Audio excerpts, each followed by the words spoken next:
উপদেষ্টা মণ্ডলীর এখানে সবচেয়ে বড় সমস্যা হচ্ছে এক্সপেরিয়েন্স এবং ওনাদের স্কিল এবং ওনাদের নলেজ। এখানে আমি একটা ছোট্ট এক্সাম্পল দিব যে আমি জনাব নুরুল কবির সাহেবের একটা ইন্টারভিউ দেখেছিলাম আমাদের মাননীয় প্রধান উপদেষ্টা ডক্টর ইউনূস সাহেবের সাথে। তো উনি ওখানে মাননীয় প্রধান উপদেষ্টা বলেছিলেন যে আমার কাছে একটা লিস্ট দেয়া হলো, ওই লিস্টে আমি টিক দিয়ে দিলাম কাকে কাকে কাকে কাকে নিব। তো আপনি যদি 2007 সালের যে 1/11 পরবর্তী যে তত্ত্বাবধায়ক সরকার বা ইন্টারিম গভর্নমেন্টটা ছিল ওইটার সাথে একটু তুলনা করেন, ওখানে কিন্তু অনেক স্ট্রং ফিগার্স ছিল। আজকে আপনি কয়টা উপদেষ্টার নাম জানেন? আমি নিজেও সবার নাম জানি না, হ্যাঁ, কারণ তারা নাম জানার মতো কিছু করতে ব্যর্থ হয়েছেন।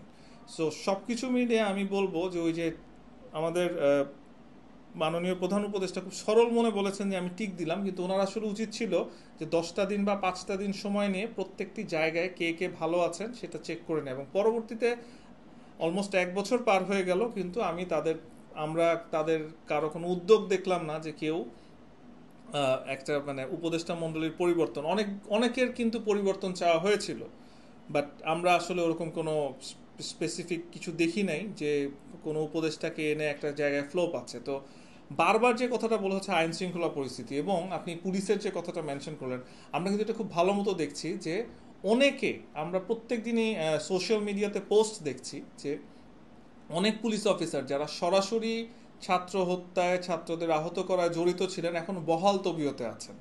এবং এর বাইরেও যারা আওয়ামী লীগের পক্ষে, ফ্যাসিস্ট আওয়ামী লীগ সরকারের পক্ষে কথা বলেছেন ওপেন মাইকে, তারাও এখনো বহাল তবিয়তে আছেন। তো 1 বছর পার হয়ে গেল, এটা কি উপদেষ্টা, মাননীয় স্বরাষ্ট্র উপদেষ্টার ব্যর্থতা নয় যে তিনি এটা কমপ্লিট করতে পারছেন না, যে এখনো ওইসব মানুষকে সরানো গেল না?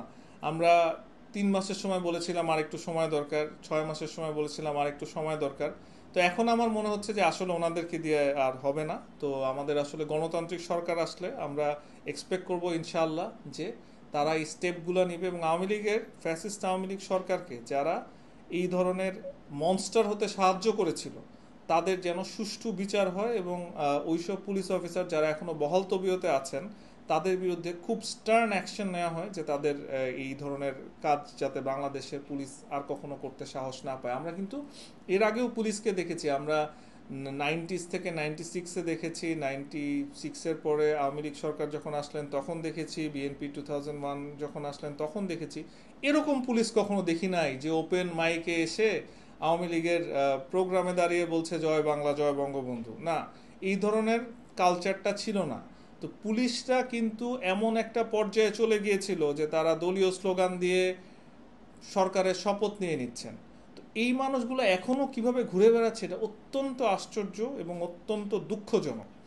এটাকে মানে আমি আশা করব যে আমরা গণতান্ত্রিক সরকার আসলে এগুলো স্টার্ন অ্যাকশন হবে। এখন আপনি যদি বলেন উপদেষ্টাদের কথা, তাদের কাছে আসলে আমাদের আর মানে একটা সুষ্ঠু নির্বাচন দেয়া ছাড়া এই মুহূর্তে তাদের কাছে এক্সপেকটেশন লেভেল এত কমে গিয়েছে যে আমরা মানে বিশ্বাস করতে পারছি না যে তারা এগুলো সুষ্ঠু বিচার করতে সক্ষম হবে।